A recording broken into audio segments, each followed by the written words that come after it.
Hi, I'm Ryan Hunter, and this is Kalispell Connections, a program where I interview local community leaders about issues important to the community. And with me today is Nick Spear, a local musician. Hi, Nick.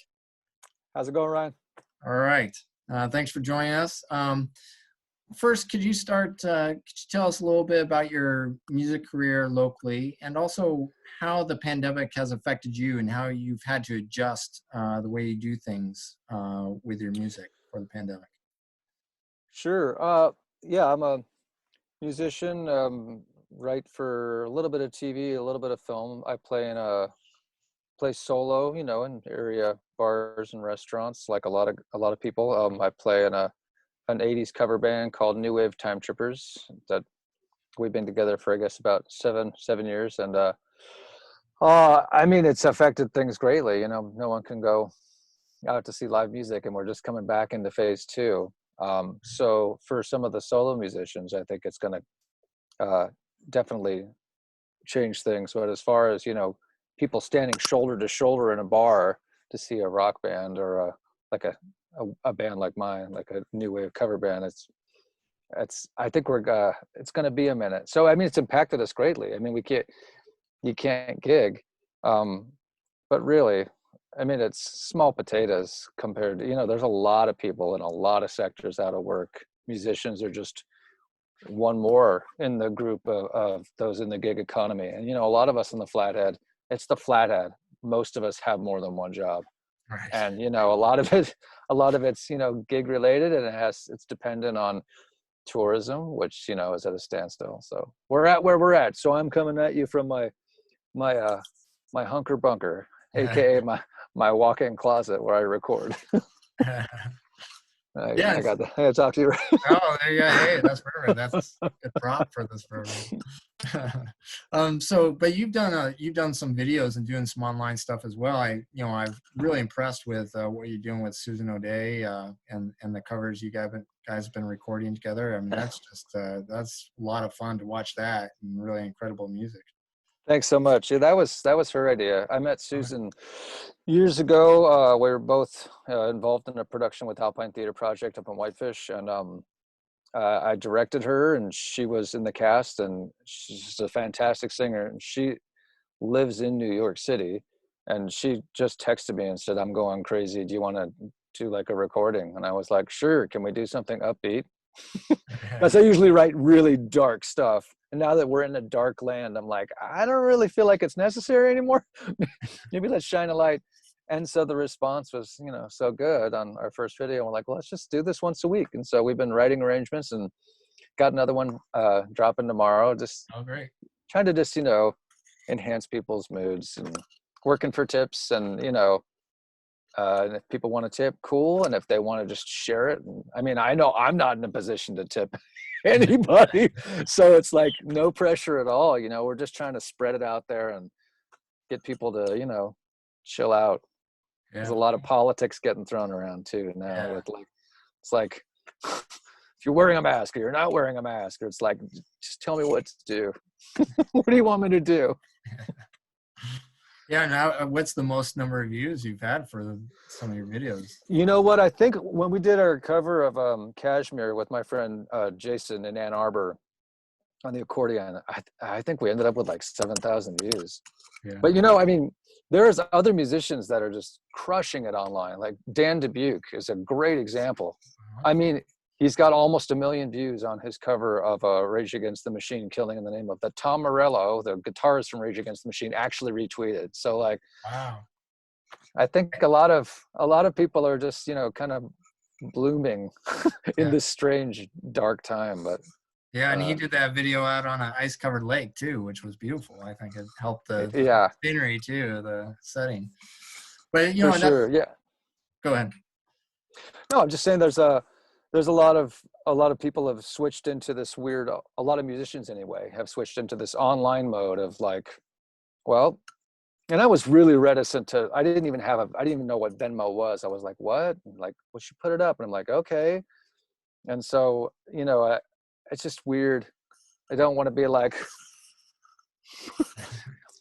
can you give me some tips? Because there's so many people who are in such dire straits right now. you Yeah. know, that it's like, it's a weird time to, but you know, it's like, at the same time, it's nice for people to have a way to show their appreciation if they're able, or if they just want to share something. And um, it's a way for them to say thank you. So I personally, I don't feel as weird about it anymore as I used to. I used to be like, I don't want to, I'll put the tip thing way over there in the corner, but I don't want to be like, but now I kind of got over it, you know, it's Right. like tip if you want to, don't, if you can't, if you don't want to, it's all good, you know?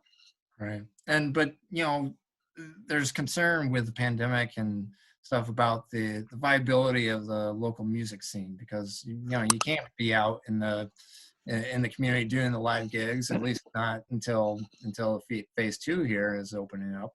And what's your thoughts about how the pandemic will change the music industry? I mean, we're seeing some more of this collaboration online. Is that going to change things?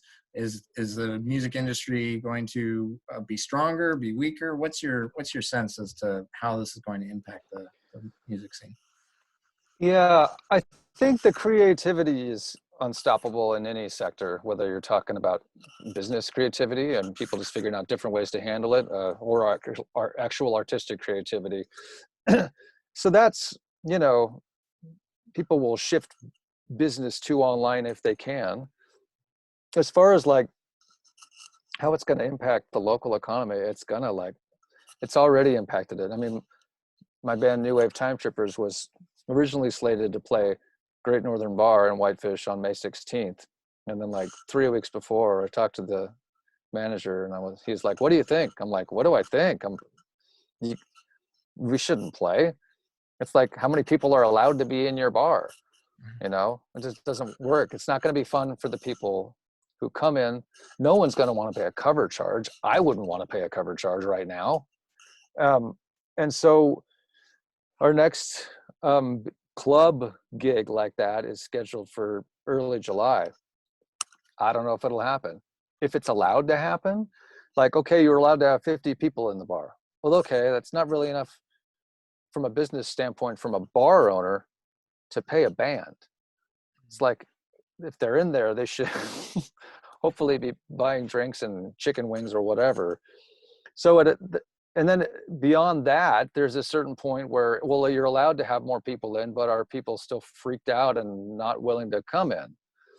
Or is there nothing to be freaked out about at that point? And can we come in, but people still don't come in? Or they come in from out of town and they bring, you know, coronavirus with them. And then a bunch of people get it. And then we shut everything down again. And we have twice the economic problem that we're already in. I mean, it's like, it's a tough situation. And Right. I could absolutely see the rationale, you know, every argument I've heard, I'm like, yep, yep, yep.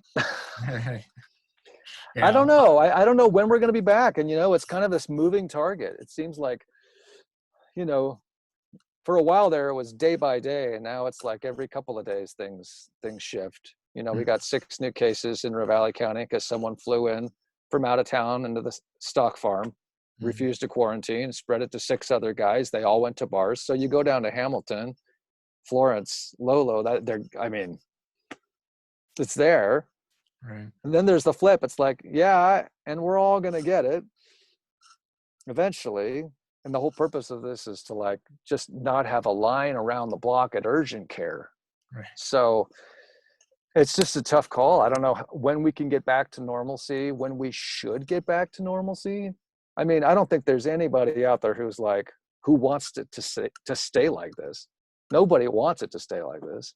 Mhm. But a lot of it's on, you know, local government first, you know, like what city you're in first. That's first, like we the people, our neighbors, we should all decide, and then our elected representatives in the town we're in, and then the county we're in, and then the state we're in, and then the country we're in. I mean, that's the way the strata should be, not the federal government at the top trickle down. It's like we decide, we elect, you know, all these people to decide because we're, you know, and if we don't like how they're deciding, then we need to change who we elect.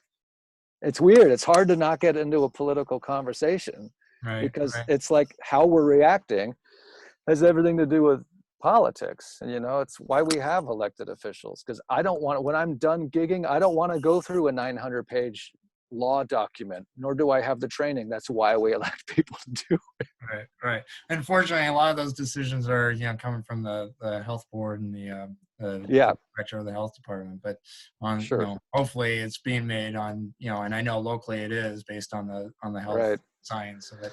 But I wanted to ask you, have you seen the community at all come together to support the music industry? I know there was some effort to kind of see if there can be, develop some sort of funding mechanism or something to support Yeah, musicians. Erica von Kleist put together a great musicians relief fund that's still getting funding and sending music out to musicians, which is great.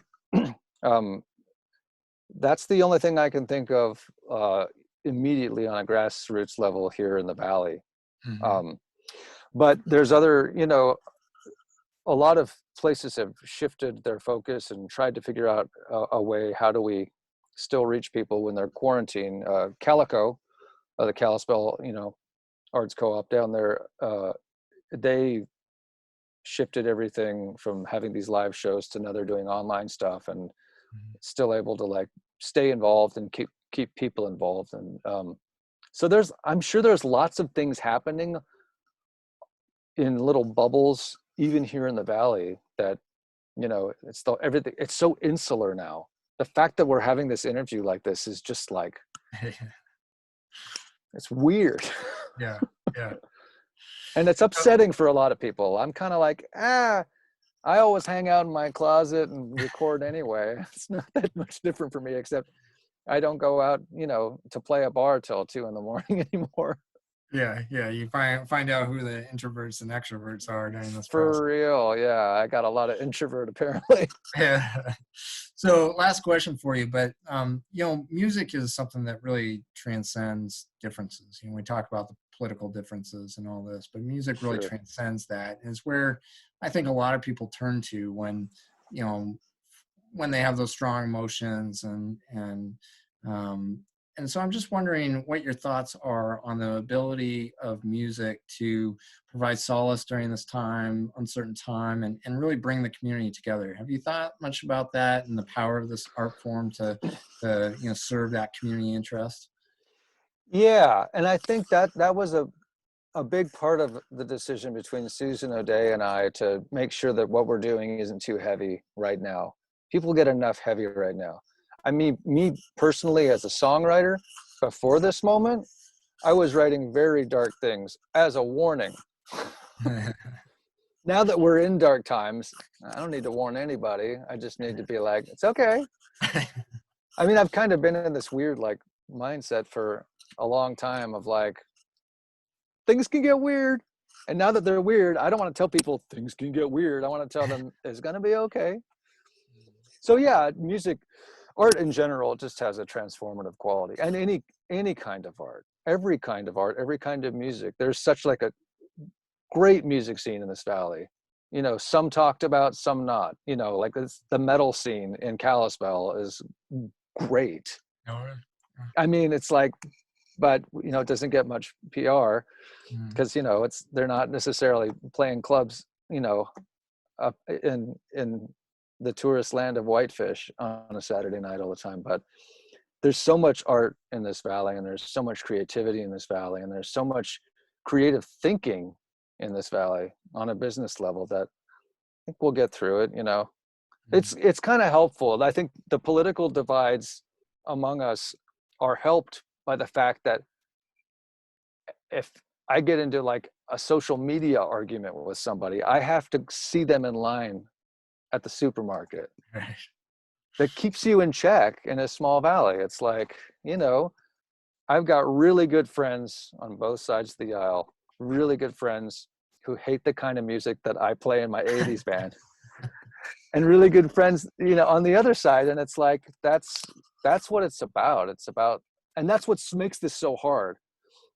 It's about looking people in the eye and being there and communicating on a human level.